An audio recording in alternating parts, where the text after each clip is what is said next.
Okay, dear students, last time we have seen about the electric charge. Now this electric charge can be measured by a device which is known as gold leaf electroscope. As you can see, here the diagram is there. This device can be used to detect the charges. It consists of a one vertical metallic rod immersed in a box. You can see in the diagram. This is a one box having a glass window. This is a metallic rod is there which is immersed.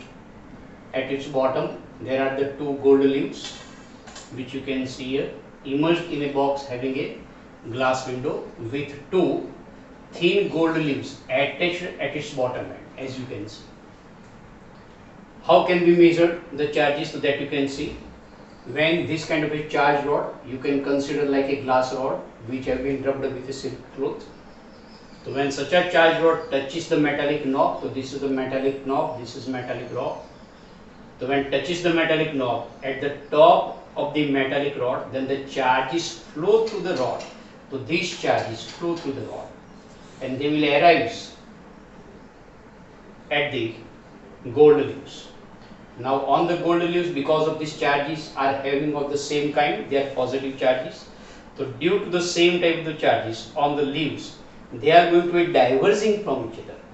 And as they are diverging, so by how much extent they are diverging? Little bit or more. So depending on the magnitude of charges, that's why you can say that this degree of divergence is an indicator of the amount of charge present on it. And in this way, by such a gold leaf electroscope, we can measure the amount of charge present on a charged rod. Now thereafter we have to see the next topic. It is the quantization of electric charge.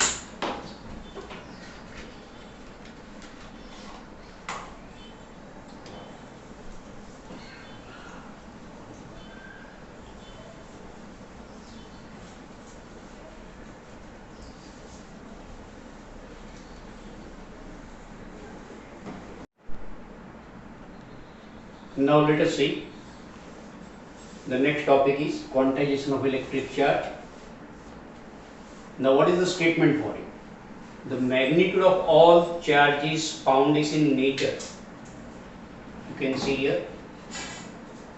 The magnitude of all charges found in nature are an integral multiple of fundamental electric charge. That is Q is equal to NE. Where what is E?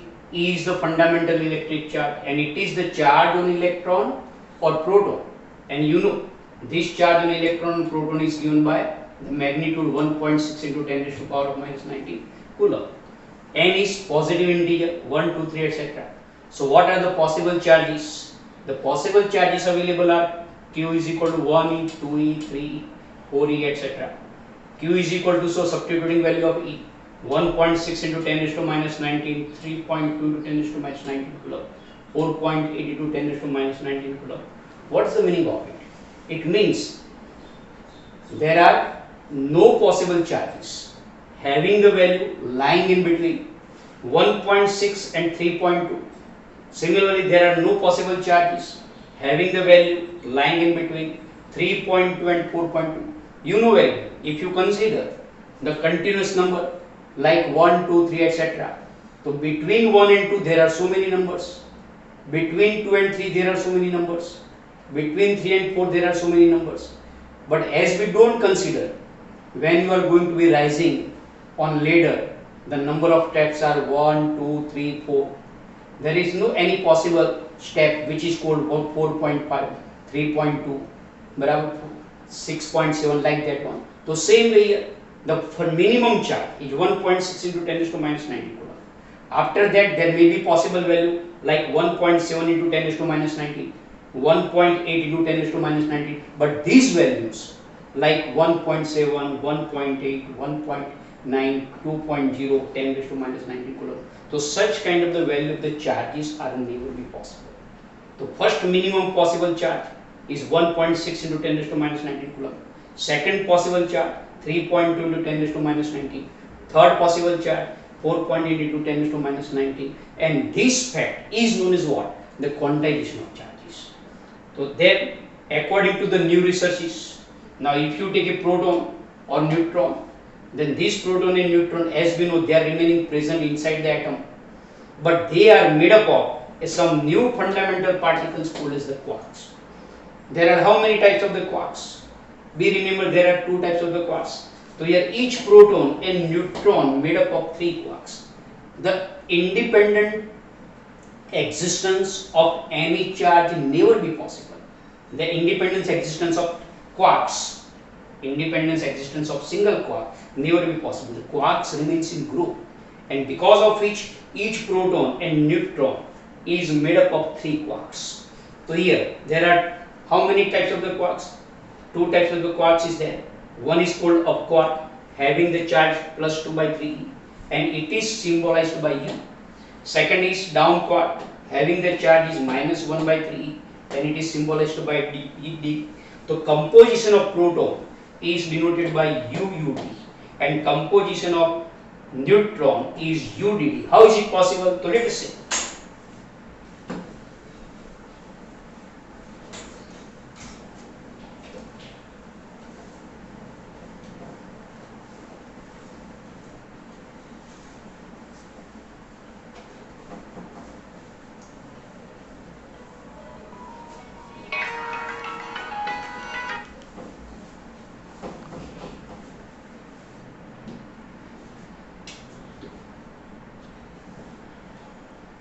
So as you know, the proton having the charge is plus A. So this plus A can be written as 2 plus 2 minus 1 divided by 3 into E. So 2 plus 2, 4 minus 1, 3 upon 3 becoming equal to E. So now this can be written as 2 by 3 plus 2 by 3 minus 1 by 3 into E. That can be written as 2 by 3E plus 2 by 3E minus of 1 by 3E. What is 2 by 3? It is the charge of, it is the upward charge, so it is U, again plus 2 by 3, again U, minus 1 by 3 is V. So thus here the composition of proton is UUD. Similarly, you can verify the composition of neutron is UDD, because for neutron it is zero charge. And as it is zero charge, so you can write it is like this one. So it is 2 minus 1 upon 2 minus 1. So it is equal to 0 into E. That can be written as also be equal to 2 minus 1 upon 3. Here also 0 divided by 3, so dividing by 3 on both the sides. So this is 0 equal to, again this can be written as 2 by 3 minus 1 by 3 minus 1 by 3 into E. That can be written as 2 by 3E minus 1 by 3E minus 1 by 3, and this is equal to, you can write as up quark U D, and thus the composition of neutron is UDD, having the charge of neutron is 0. So like this one, we remember this kind of the composition, it is useful for MCQ. Thereafter, so on the basis of this fact, as we have said that the proton and neutron are remaining present inside the atom, so on the basis of this fact you can say that any matter is made up of such quarks and remaining is what? Electron. Why? Because if you take any atom, so inside the atom, exactly in the inner part there will be proton and neutrons are there, proton plus sign, neutron is 0, and surrounding it in different circular orbit the electrons are there. If we remove this proton and neutron by quarks, so these are the quarks and it is electron. It means what? Any matter is made up of such kind of the quarks and electrons. Any matter is made up of such kind of the quarks and electrons. Thereafter we see the next topic. It is the law of conservation of charge.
So this is the statement in an electrically isolated system.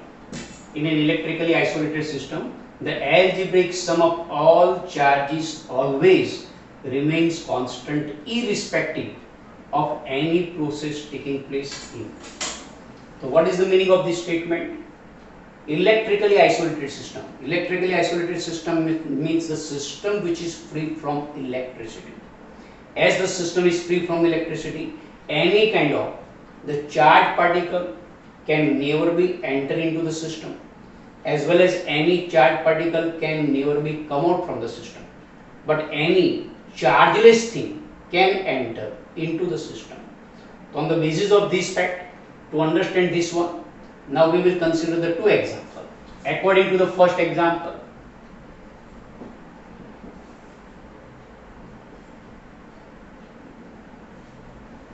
now as you studied earlier, if you are considering the process of friction electricity, then process of friction electricity, we have seen that if we consider a glass rod, and this glass rod is allowed to be rubbed with a silken cloth,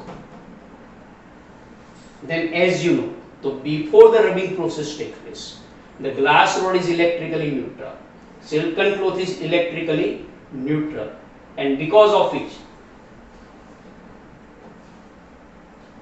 the total charge on them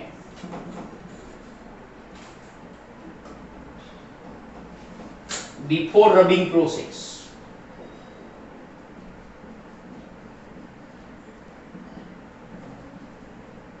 is G. Now if the glass rod and silken cloth are allowed to be rubbed with each other, then as we know, the glass rod becoming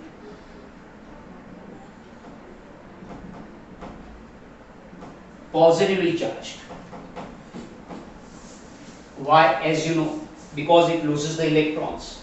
At the same time, the silken cloth becoming negatively charged. But charge on glass rod and charge on silken cloth will be same in value. So glass rod having which will be the positive charge, silken cloth having the same with the amount of negative charge. So now here if you find after rubbing process, the total charge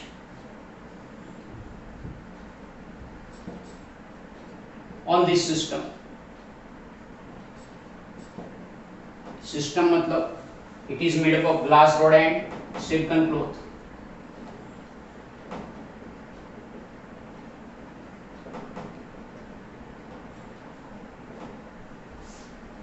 Will again be 0. So before rubbing process, the charge on this system was 0, and after rubbing process, the charge is also 0. So which will be the charge before the process, same with the charge remains as it is. So this is the first example. Second example you can consider.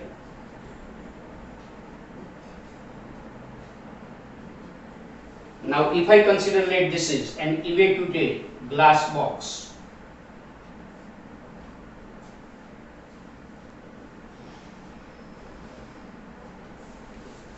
as it is evacuated glass box, the charge inside the box is 0. Now if any chargeless particle like a photon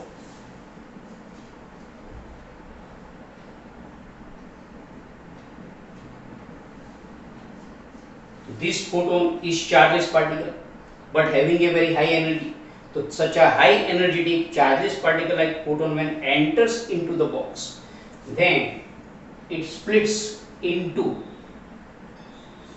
the two particles. One is